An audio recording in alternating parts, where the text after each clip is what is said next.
Welcome, everyone. I'm Dr. Basil Considine, and we're here for our Media Analysis and Ethics webinar. So we're going to be looking at the question of how to determine whether a source is credible and the related questions of how does a portrayal in the media affect how we view something, which are both very timely and important things to be asking, especially in an election year where coverage on print media, news media, online media, television has become incredibly polarized in some areas, and questions about what voice is being said, whether we trust it, are things that people are asking not just as they go to the polls, but on a daily basis in today's society. So let's look at this through the lens of an assignment here.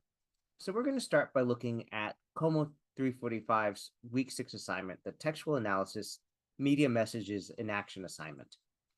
And so this is taken from our intercultural communication course. And you'll see that the assignment begins with a lot of information. And so rather than look at the whole thing here, I suggest that we break this into parts. And if we take the first set of information, this purpose section, and separate it from the instructions here, it helps us look at this in relation to what actual tasks we have to be doing. So let's look at that and take that first sentence as a preamble, something that kind of sets the stage, but isn't actually telling you specific deliverables.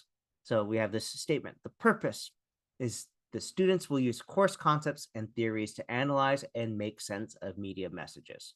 Okay, great. So how will we go about doing that? Well, that's what the instructions are for.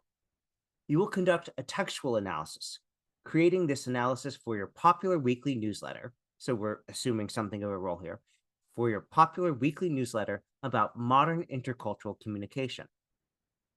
First, locate two media messages, which can be news articles or clips, movies, advertisements, etc. Two media messages that portray members of the same culture or subculture. Include links to those messages in 1 to 2 sentences each. Summarize the messages for your audience. And then in 100 to 200 words each, so that's roughly a paragraph to 2 paragraphs in length, construct an analysis of the two messages. How are members of that culture or subculture being portrayed? What characteristics do they convey? Are they portrayed in a positive or negative light? So those are 3 overarching questions to answer. And then to locate at least one additional credible source that discusses the representation of this culture or subculture in the media. So if the first 2 are direct examples of things in the media, this next one is going to be something that is commenting on it, possibly a journal article, possibly a textbook, possibly something like a blog. But we want it to be credible. So, if it's a blog, it's probably going to be from someone that we perceive as being credible. And either way, we're going to cite the sources. And then after doing all those things, build a case for differing viewpoints on this culture or subculture in 50 to 100 words. How could they have been portrayed differently? What are the ethical considerations of how cultures are portrayed in the media? And include at least 2 specific concepts from the week 6 course readings or materials. And looking at this, we can enumerate the sources we have: 2 media messages, okay, plus at least 1 additional credible source. That's 3 total so far. And then at least 2 specific concepts from the week 6 course readings and materials. Those might be from the same source. They might be from a different one. So we're talking 4 to 5 sources as the minimum here. Great. If we look at the rubric, this is mostly telling us things that we already knew, but some things that might be helpful to pay attention to is it does tell you what you get if you add up all those different section ranges. So we're looking at something that is 250 to 450 words, which is roughly 1 full double-spaced page to just under 2 double-spaced pages. And that will be formatted in APA style. So each first line of the paragraph indented 1/2 inch, 1 inch margins all around, double spacing, 12-point font. So that gives us a good idea. So this could be short and very focused, or it could be longer and a little bit more in depth. And we have reiterating that we need a minimum of 4 sources, but that's if this is providing 2 of the different points here. And if you're only getting 1 from a particular source, then you're going to need 2 of those week 6 readings or resources to cite here. All right. So let's now talk about how to understand whether or not a source is credible. And this is one of those things where you have a number of questions you can ask. And just like we have rules of thumbs, where the rule of thumb that most people agree on is that in most cases, a current source will be something published in the last 5 years. Here we're going to use 5 criteria that are commonly agreed to represent something that is credible. So our first criteria is going to be currency, the timeliness of the information. You could have an amazingly well-written piece, but if it is old, we have a greater likelihood that more has been found or discovered or understood or added. And so imagine if I was talking about the US economy and I wrote a great piece, but I published it in 2000. It may have been great for 2000. It is very likely not to be very helpful and relevant because so much has changed in the US economy since then. Or imagine if you were writing a piece about recommendations for education practices in 2019. Well, something happened in 2020 that radically changed how most American children were receiving their education for a while. And so that might have been a brilliant piece in 2019, but a lot of things have changed since then. So currency, is it up to date? Is the information still relevant? Now, there are some exceptions. There are some pieces that have not been exceeded, that have not been bettered, that continue to be the best there is in the area. Now, sometimes that is for particular reasons. So, for example, there are some studies of archaeological artifacts that no longer exist because they were destroyed in World War II. And so the sketches or black and white photos that were published before those things were destroyed, in some cases, are the best record that we have still. So age alone isn't the determinant of whether it's still current. But in most topics you might be writing about, say, portraying an ethnic group, you'd be wanting something more recent just because those things have changed so much. Relevance. This is the importance of the information for your needs. This is an area that there's a lot of commentary when people are writing chapter 2 of their dissertation, where they include lots of information that is kind of sort of related, but not really part of the argument. For example, if you're writing about educational leadership, in most cases, going back and talking about the origins of public education in colonial America, it is just so far removed from the present day that you're trying to discuss that it's just not relevant to your argument. And so you might get a comment saying, this is out of scope, or these are distracting details. Now, you can also ask the question, not just is it important for your needs, but is it applicable to what you're doing now? And that's, well, a very similar question. Often that's one that people find easier because the question of what you're doing in this place in your document, you can say, okay, well, all that's true, but that's not necessary for this argument that I'm making in this specific paragraph. And so I should either move it or cut it. Authority. So there are lots of things that can give authority. In general, when we look at news anchors, columnists that we followed for years and years, prize-winning journalists, we feel that they have authority. And some of that's because of their history of work. Some of that is because of things like degrees that they have or training.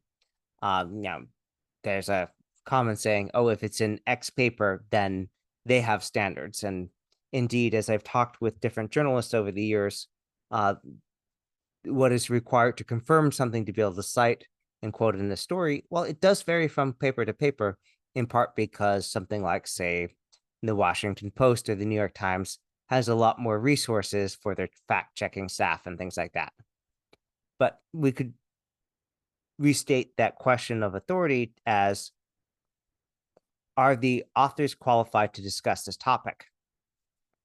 Now, before we go further, I'd like you to look at the slide deck. And I'm going to repeat my question, and I'd like you to look at what the bullet says. So my question is, are the authors qualified to discuss this topic? And now the slide says, do the authors qualified to discuss this topic, which is grammatically incorrect. And I point this out because one of those things that gives people a sense of authority is whatever attention to detail, the markers in terms of phrasing, vocabulary, grammar. And that's not necessarily the quote unquote standard, generally agreed things. There are many different dialects of English, for example, and some of them follow the grammar of other languages. Now, it happens in ACU and APA style. We use as the more standard grammatical rules. And so we would want that question to be, are the authors qualified to discuss a topic? And when you see a typo there, you think, well, hold on. They're not paying attention to that detail. Are they paying attention to the other things? Is this something where I believe that this is actually well done? And related to that is the question of, do the authors have a strong potential for bias or conflict of interest? Think of any number of industries where if they're publishing something that's saying good things about them, do look at it with the same belief in their authority as you would with some other sources where they're not connected. And so this is one of those reasons why researchers should publish when they are getting funding from a potential source of bias or conflict of interest. And that could be whether they're getting funding or whether they're getting data, or if the participants were picked by someone other than their team, for example. And then accuracy. And that's the question of, is this truthful and correct? Which we might look at, do we see the sources? Or, for example, a lot of news reporting where we don't have links to all the references in front of us, do the authors have a reputation or record for accuracy? Now, the last one to consider on this list is the purpose. That is the reason that the information exists, which can have a profound effect on whether it is appropriate for what you are doing. So imagine you are trying to build a car engine. You could get an elementary, high school book, general science book that describes building an engine and how it works. It's probably going to be simplifying a lot of stuff because there are not many elementary schools that are building vehicle engines. I'm not going to say all of them because I actually know of a technical school where they have 8-year-olds assembling cars. Now, that is the exception, and they're actually using a college level textbook as part of that. It's a very unusual case and part of a technical vocational pathing. Now, they're getting a lot of help. They're not building it just by themselves. But if we took a standard elementary school level general science textbook, we'd expect to make a lot of simplifications and to leave a lot of details out of things. So depending on what is going on with the author's goals and their target audience, it may or may not have a purpose that aligns with what you're trying to do. Another example, there is a Tom Clancy novel called The Sum of All Fears, and that involves a nuclear bomb being built. And the author says in his notes that he changed a couple of details so people could not use it as a manual, as a guide to making a working atomic bomb. And that is a great thing because his purpose was to entertain, not to enable people who you don't want to be doing that thing. Now, if you were trying to do that, let's say you are part of a so official, responsible government and signatory to all the international treaties and stuff. And so you're trying to repair or update something, you will need accurate information. Using that novel would be totally inappropriate because it would tell you things that would make it not work. You would want actual technical diagrams, published information that is published and tightly controlled, and all sorts of other things. So to recap here, our 5 commonly accepted criteria are currency, relevance, authority, accuracy, and purpose. All right, at this point, we're going to go ahead and we're going to look at these assignments expectations, the things that it is requiring you to find and comment on. And we're going to talk a little bit about how you might ask these questions. And so here I invite questions about the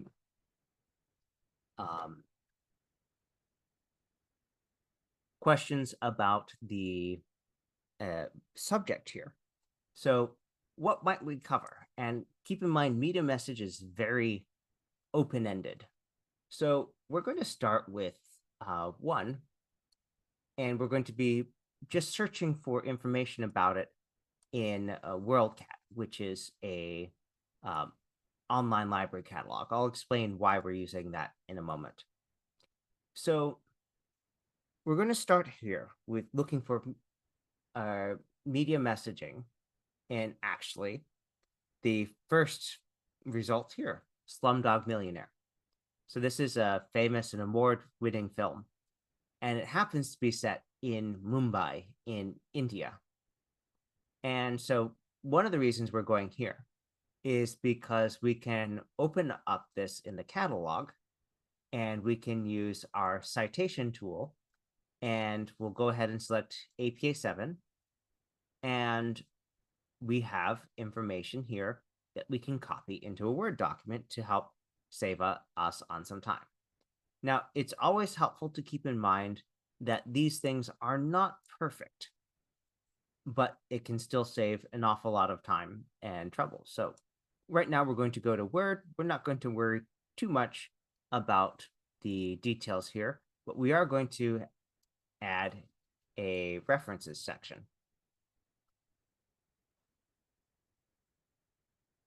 And so we want a references section to look the way it should in APA style. So that will be centered bolded, and then we're going to use the APA reference style and then paste that entry in here. And I selected match destination formatting, and we see, okay, that we've got a list of authors, the producing organizations, we have the publication year, we have the title, the edition, and the publisher. Great. So if we're going to cite that, this will be Coulson et al. 2008. Let's go ahead and make a list up here.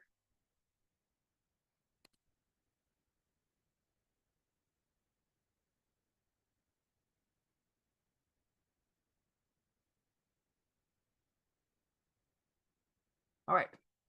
Now, because we picked Slumdog Millionaire, we are looking at portrayals of India. Okay. So we're going to look for another artifact here. And this is going to be the movie RRR. Now, this may take us a little bit of searching because there are several things using that, but our last result on this page is the film here. All right, great. So we're going to cite that. We're also going to do that here. You'll see it's missing some information. Okay, so this has not had all the information that we want entered in here. And that's probably because some of this information is coming from, the school catalog where they didn't enter absolutely everything. All right, well, one thing we might do is look to see if there are other entries for the movie here. And we see, oh, hold on, that looks like it has the movie there. And just looking around, we see another instance here. And you want to be citing the exact edition that you have. So this one here, this looks like it's a description of the DVD. So if you're using a DVD copy, great. Now you'll note that not all this information is showing up on that one either. And if we look at this one here, we're still not getting absolutely everything. So that is one of those questions where sometimes you need to add things in manually because the source that you're looking at does not happen to contain it. Now, there are two lists of results. So we're going to go ahead and, sorry, 3 pages of results. So we're going to go take a look now and see if any of the other ones might happen to have the information we're looking for. So I can also search for RRR. And in this case, say, all right, I'm going to go ahead and look for video here.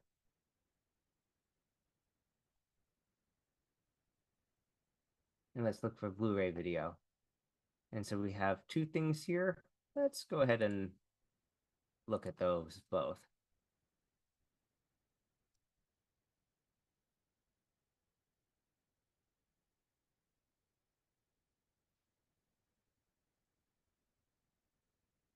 Here we have the information we're looking for. All right. So back to our Word document.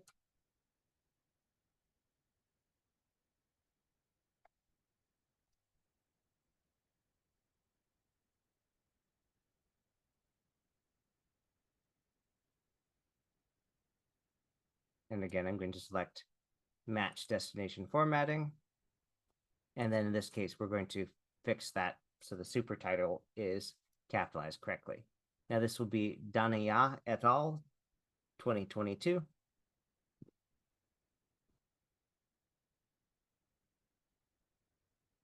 And we're citing it. And now we have that question of we want to have a source that is commenting on it.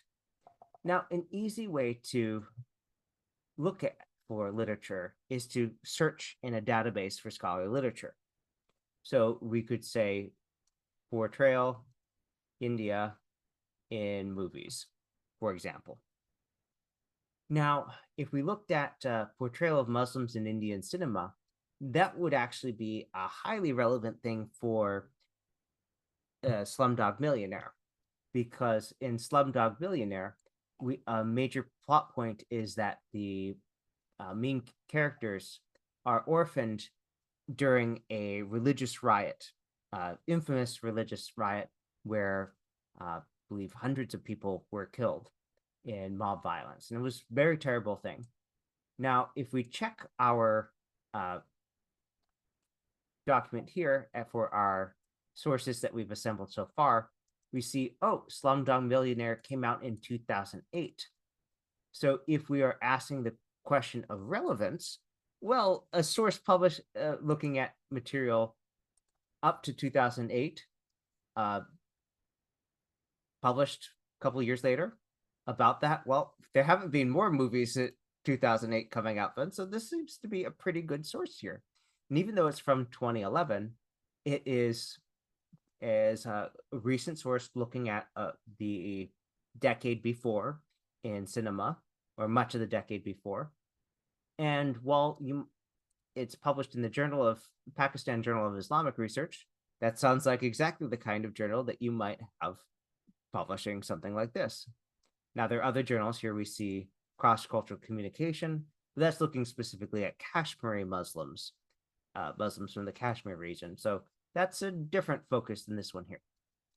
So let's say you were going to cite this. Well, we could use that cite button here. And we have this information here. Great. Oh, I'm sorry. I think I had the wrong screen sharing. Let me run over that again. So in these results here, we have a number of articles that are potentially relevant to this. And so even though this article is from 2011, it's looking at movies in the decade before that. And because it's looking at the specific period of time, more movies from that period of time have not come out. Later movies have, but looking at that particular slice and how it reflected those conditions, this is likely still current. Now, you might look at the journal and say, okay, Pakistan Journal of Islamic Research Well, you might say that could be slightly biased, or because it is focused on that, you could also say, hold on, that looks like the place where that kind of research would not only be published, but be subject to scrutiny. Now, there are also other journals here with things on different topics.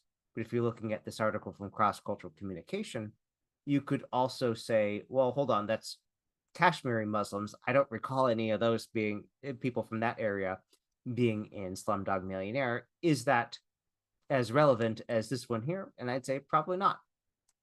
All right, so let's say you decide you're going to use this as one of your sources. Again, we can use the cite button to save on some time. And after you've read the source, of course, we can now go ahead and add it to our references list. And again, we'll select match destination formatting. Great. And so we have this journal article here. And let's go ahead and look at something else here. So let's say we decided we want something that is very current instead. And so we might say, okay, let's look at something last 5 years.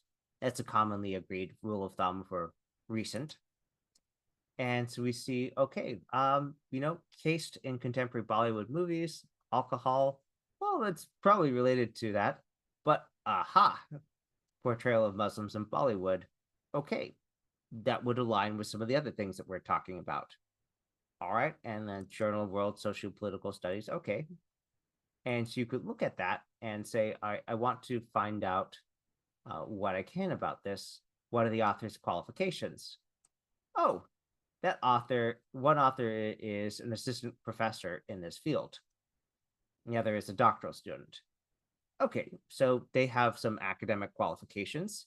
It has been published in a peer-reviewed journal.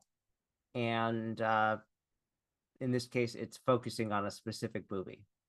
Now, whether that movie was in the scope or not, we'll leave that question and for the moment. In terms of authority, yeah, they seem to have it, both from their academic credentials and it having been published in a journal. But let's look at our criterion.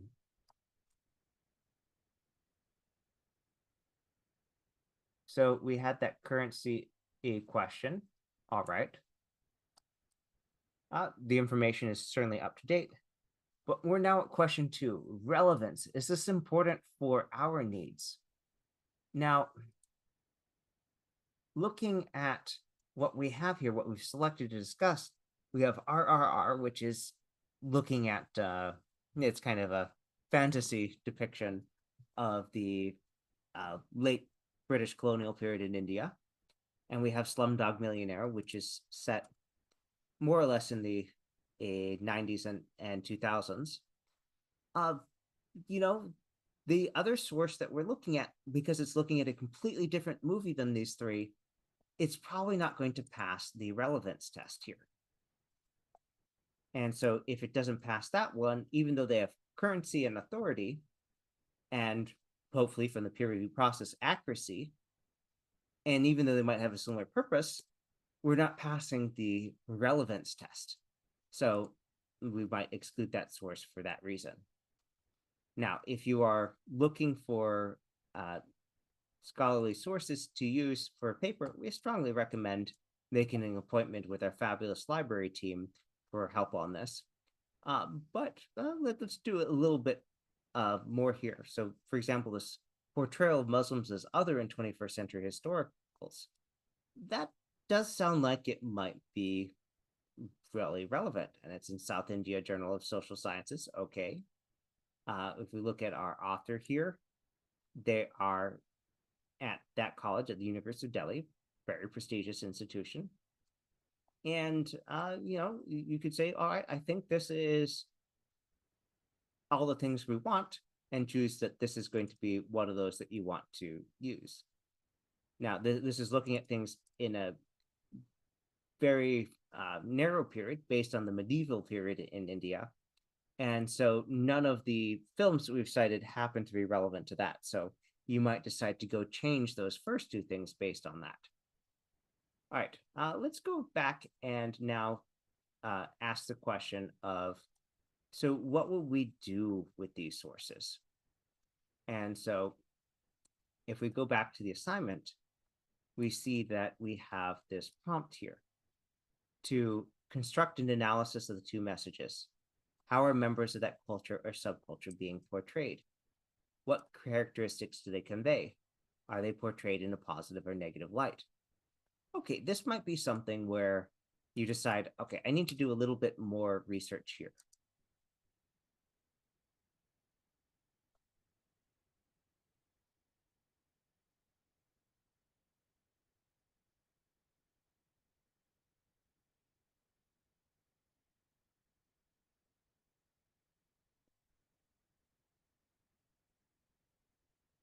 All right, so let's do some research.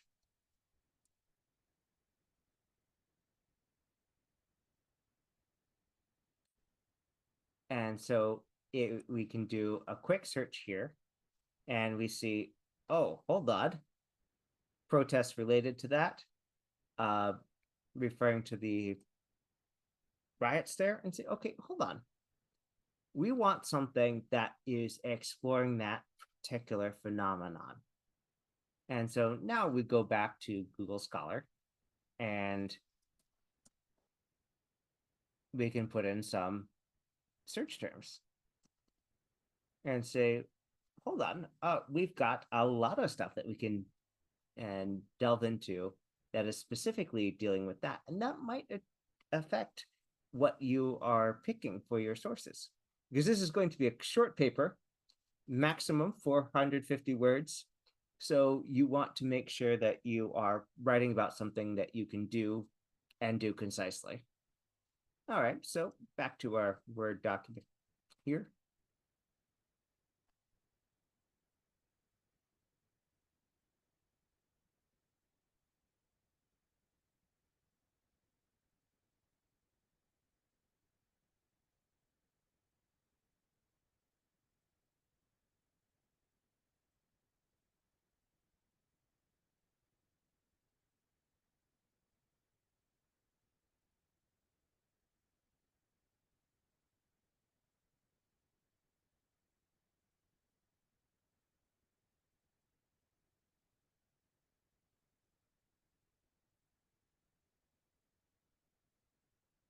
All right. Now you might be looking, okay, what are the key details? And say, okay, these are Muslim child. And in this case, we're going to use the standardized spelling that is used in most of the literature. And so this is locating it, but if we add some key details here and rearrange the information, now we have in the film Slumdog Millionaire, citation, the Muslim child protagonists survived the notorious anti-Muslim riots in Mumbai's Dharavi slum. So we've situated that, and now you're set up to explain what that means.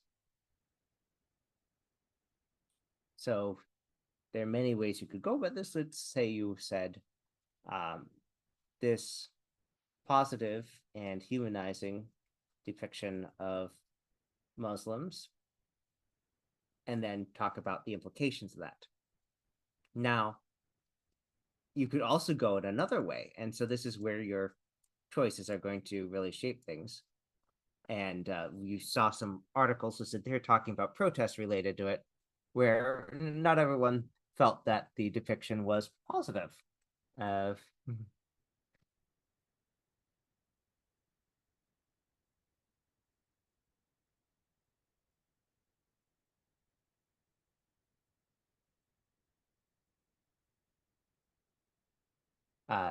and so you could say, well, hold on, this is a negative portrayal.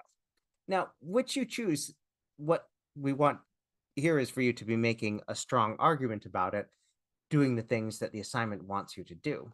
And so this is where the lens of the different articles that you choose come in. And so let's say you are citing these authors here.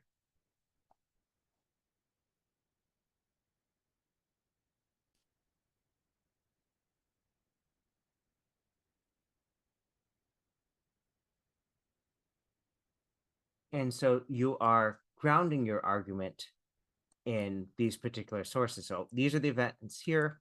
This is what this person says about it. So you're not just making a claim, but you're citing that source as part of the factual grounding and giving authority to your argument by saying, hey, it's not just me. They said it too. So unfortunately, we're out of time here. So we will have to wrap things up. But let's just do a quick recap of what we talked about today. So we started out by looking at this assignment from Como 345 and broke down the different tasks there. We talked about how to identify credible sources, and we finished with a discussion about how to find those sources and how you would start outlining and drafting the paper based on the sources that you have selected. And we went through the 5 commonly accepted criteria for making a source credible. That is to say, currency, relevance, authority, accuracy, and purpose. With that, I think we have to wrap it up. Please feel free to visit us online at the Online Writing Center to make an appointment by going to our website or through the my.acu.edu system. And you can always make appointments with us up to 2 per week via email or live Zoom appointments. And you can send us an email at onlinewritingcenter@acu.edu. That's it. Have a good night. All right. Thank you, Doctor. Thank you.